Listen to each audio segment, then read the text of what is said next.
The Arizona Cardinals are priced like Jacoby Brissett hasn't actually played well. More importantly, the Arizona Cardinals are priced like the Dallas Cowboys haven't been one of the worst defenses in all of football this year.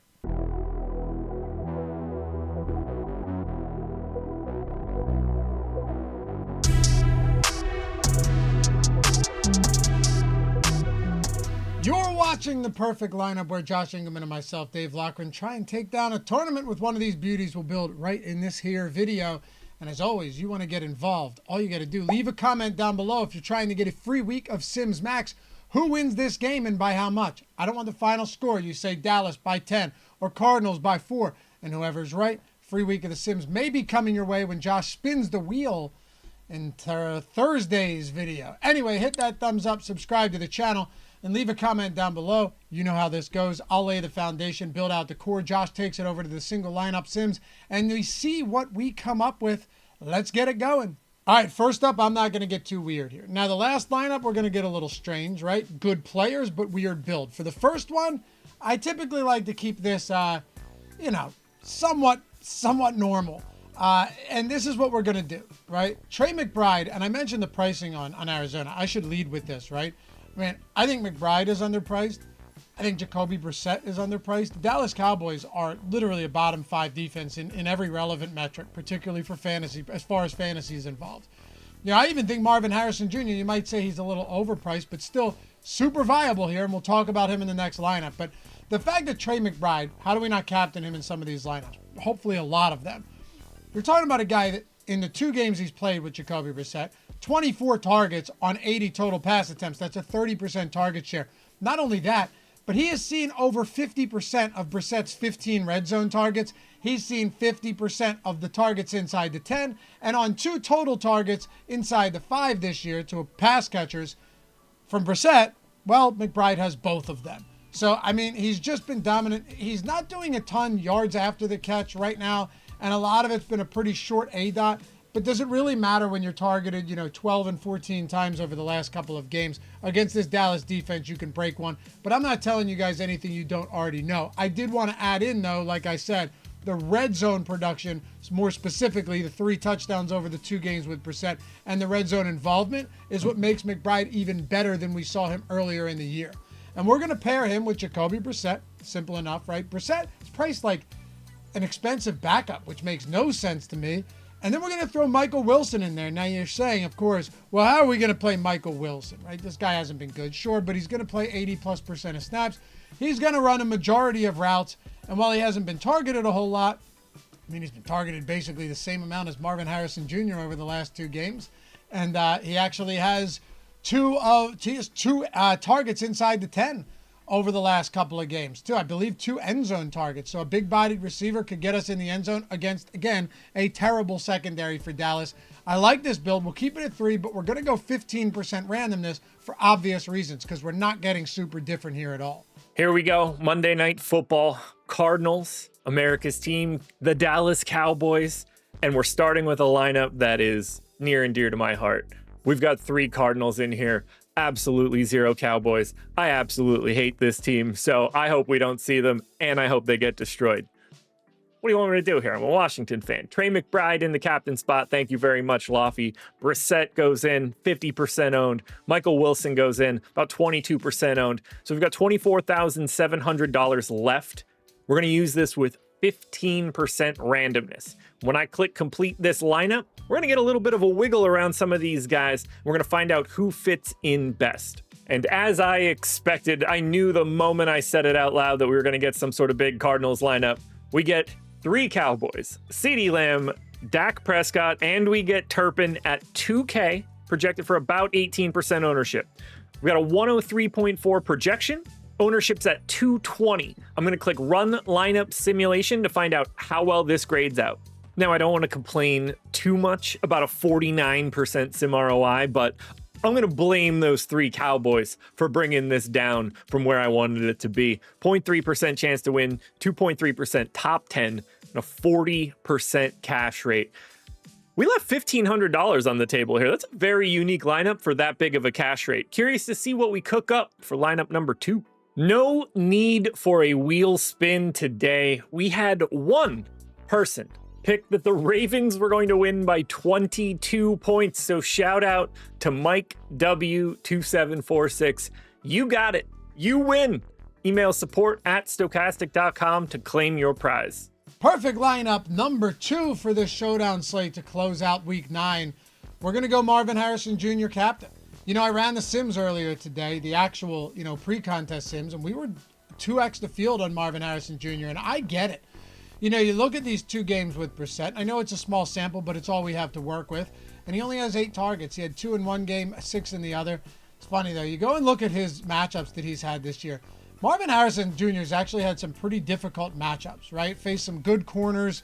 It's not like Kyler Murray's played exceptionally well. Even the 2 games Brissett played, it was Indianapolis and then Green Bay. Those are some tough spots. But I don't mind them here because Dallas's defense is objectively terrible. The only team defense secondary worse this year than the Dallas Cowboys has been the Cincinnati Bengals. And the Bengals are just in another world, a world of their own. But I like the idea of getting this Marvin Harrison captain. Right now in our ownership, we have him projected at 5%. So if you're telling me 5% Marvin Harrison against the Dallas team that's already allowed 20 passing touchdowns, they've already allowed 28 pass completions of 20 plus yards, and they've allowed 8 40 plus yard receptions. Marvin Harrison would probably be the guy to get that done today, and people go, man, how did I not see that coming? Well, we need a piece of it. We're going to captain Marvin Harrison Jr., and then we're going to throw McBride and Brissett in there.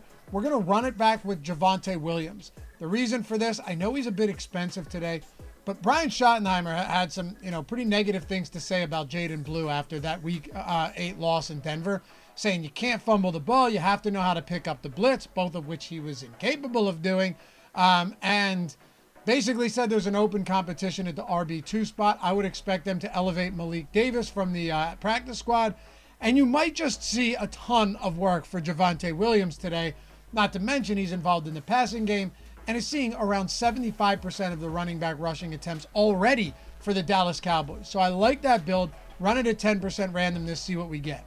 Alrighty, this one's going to look a little bit different. Trey McBride stays in the lineup, moves to the flex. Marvin Harrison moves into the captain spot. We keep Jacoby Brissett, but this time we've already got Javonte Williams in the lineup. I like this setup from Loughy, plus the lower owned Marvin Harrison captain lineup. That's interesting to start, and we're obviously going to be breaking up that CeeDee Lamb Dak pairing that we had from lineup number 1 because we just don't have the salary to support it. So 10% randomness here, 9,800 left. Who do we get? And we split it up. So now we've got a 4-2 Cardinals lineup. George Pickens enters this lineup, so we haven't said his name yet. And then Elijah Higgins sneaks in, 1K, 9% owned, 97 projection, 188 ownership. Let's let it rip. Oof. 26.5% sim ROI. I should be happier about these positive numbers, but I actually thought this one was going to be much better from an upside perspective. You can see the 29% cash rate. Not surprised there. 9% owned Higgins, low owned captain. If Harrison doesn't work out, you have a tough time cashing. With 26.5% sim ROI, lower than I wanted, but that's still positive and still a very interesting lineup in GPPs. All right, the third and final perfect lineup for this video. Of course, Josh will always throw an exclusive, Tails exclusive perfect lineup over on Tails. If you're not following us, links in the description. Make sure to do so. Follow Josh, follow me, turn on notifications, and anybody else you like over there. It could be, for me, I have specific people I follow for hockey or college sports where I'm not nearly as versed as I am in the NFL. Or for NBA, during NFL season, I don't have the time. Go over there, download the Tails app. Man, I'm telling you, you guys will love it. I already have 4 bets posted for tonight's game as well, and a lot of stuff you will never see on YouTube or Twitter. I posted exclusively to Tails for betting and for DFS purposes as well. So come hit those links, join us over there, and if you guys love the app already, we'll never ask you for anything, right? Ever, just to come enjoy it. But if you have a couple seconds, leave a 5-star rating on the Tails app in the Google Play Store or the Apple App Store, and even a review if you have the time. Goes a long way, and we appreciate you for that greatly. So the third and final lineup for this video, I want to captain George Pickens and see what happens if we fade CeeDee Lamb. Clearly, this is not going to be popular, so we can just run it on straight 0% randomness. I'm not saying people won't captain George Pickens. I don't think a ton of people are going to want to leave CeeDee Lamb out of these lineups, especially given that I'm putting Dak Prescott in it as well. Now, the Arizona Cardinals do not have a terrible defense. They're middle of the road, but Will Johnson, their top and kind of star cornerback, popped up on the injury report Friday with a groin. The same groin injury, right, that sidelined them earlier in the season. The fact that they're coming off of a bye as well doesn't exactly bode well here. So I don't know if he's going to be in or out. I'm recording this before noon Eastern time. What I do know is he might not be 100% even if he does play. Also, I know that the Dallas Cowboys have scored 40 plus points in all 3 home games this year. And no matter who's out there, they can put up numbers. But Pickens has one of the best my ball mentalities, one of the greatest catch radiuses in football. Any week you could see a big 100+ yard, 2 touchdown game from him. And you know what? Maybe this game has enough points to where CeeDee Lamb is good, but not great, and doesn't pay off that price point. So that's how we get different at 0% randomness. We go Pickens at captain with Dak Prescott and flex. And here's what we're going to do. We're going to run it back, assuming shootout, go Jacoby Brissett and Trey McBride. This essentially eliminates CeeDee Lamb from ever getting into this lineup because we won't have the salary. Looks like for lineup number 3, we're going with a corner the market on receiving touchdowns style lineup. George Pickens into the captain spot, 9% owned. I like it. Probably not going to end up with CeeDee Lamb in this lineup, although if we do, we're going to be paying down aggressively for whatever we bring along. So we pair him with Dak. We've got Brissett in this lineup once again. We still have McBride, but obviously we want to keep that pairing.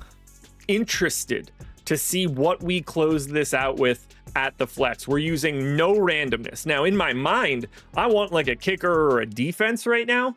I don't know what we're going to end up with. I doubt it's one of those 2 things, but it could be. We need the optimal 2 plays, $8,800 left. And I sort of got what I wanted. We get Brandon Aubrey in at 5,400, 28% owned. We also get Michael Wilson from the Cardinals, $3,200. We got $200 left, 101.9 projection, 223 ownership. I am quite confident this is the best lineup we've built. We got it, just barely. If my memory's good, I think this is the top lineup. Let's click back here and check it out just for persist. 49.52, we got it. 52.2. My memory's terrible. 35% cash rate. 0.5% chance to win.